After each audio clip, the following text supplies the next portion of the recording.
By making this play, I might win the pot right now. I'm going to reduce Harmony's power of position by making it more difficult for her to bluff.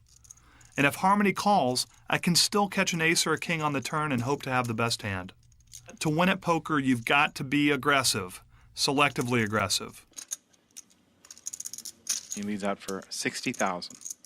Harmony's a great player. She knows what I might be up to, but might is the key word here. Unless she's got a powerhouse hand, Harmony's not going to want to pay 60,000 to find out what I might be up to.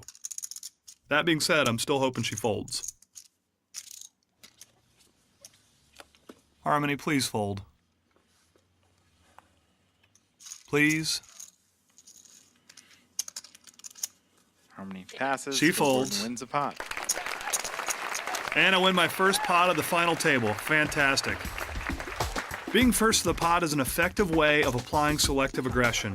When the flop came 10 high with 3 different suits, I selected this as an opportunity to be aggressive, and then I bet right into Harmony.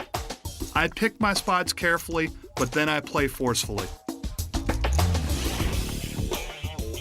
Poker players need very little math to play well.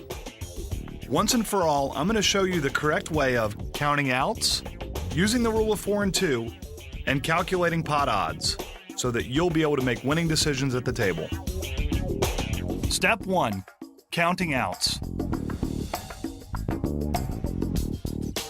Here's an example of counting outs. Suppose my hand is the 6 of spades, 5 of spades. The flop comes down Queen of spades, 3 of diamonds, 7 of spades. In this case, my hand has almost no chance of winning unless it improves. If it does improve, I have a very good chance of winning.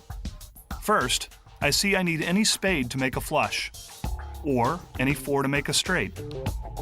Notice that the 4 of spades appears twice. I'm careful to only count it 1 time. I have a total of 12 outs. 12 cards can come that will improve my hand to what I hope will be a winning hand.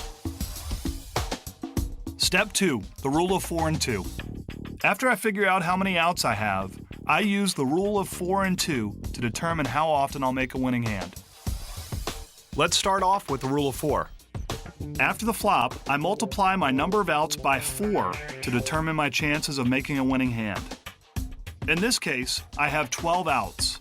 12 times 4 is 48.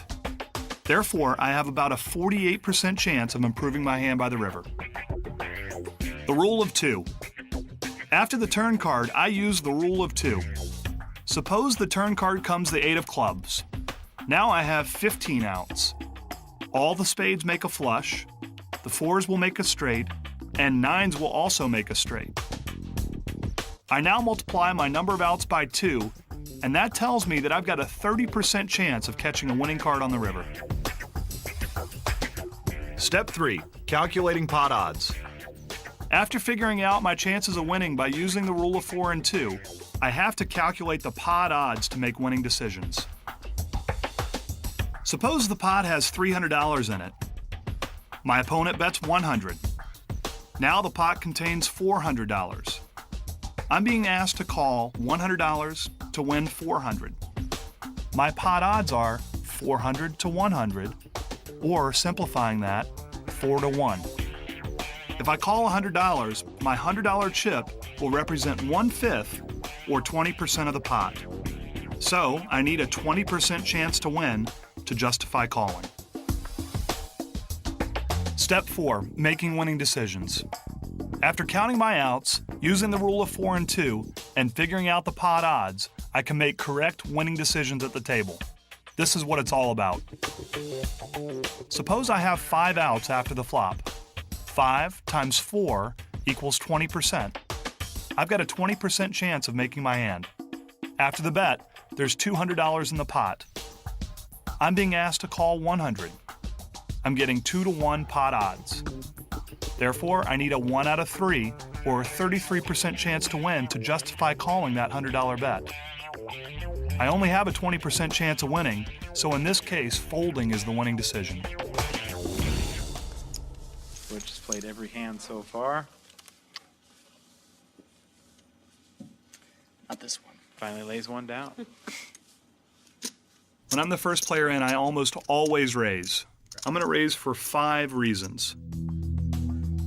I want to get more money in the pot when I have a good hand. I want to try to limit my competition. I want to try to take control of the betting. I want my opponents to define their hands more clearly. And I've got a chance with a raise to steal the blinds and antes.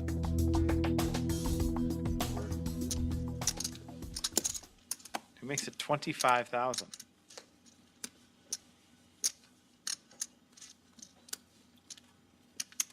Nope. It's always good to see Harmony fold when I'm in the hand. Harmony passes. I'm going to make Phil very happy. KW out.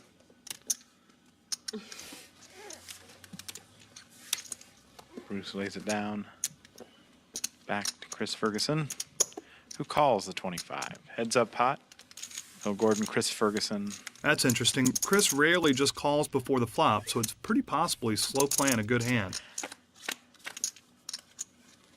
First three cards come down. Queen, 5-3 with 2 hearts. Fantastic flop. Top pair, great kicker. I've got good position. Chris checks it. I've slow played Chris in situations like this before, but I'm going to bet right out here.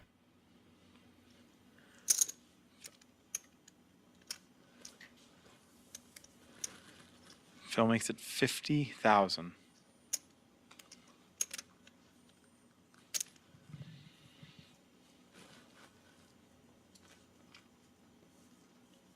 The longer he studies here, the worse I'm feeling about my hand.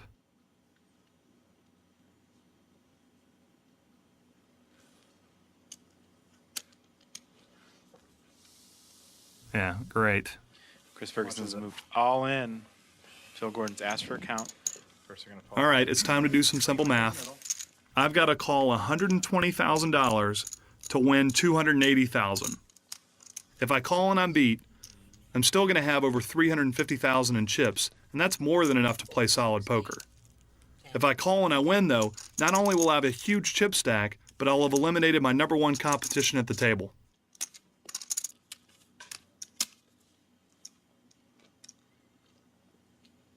Pot's offering me almost 3-1 on my money. I don't really have any choice. I got a call.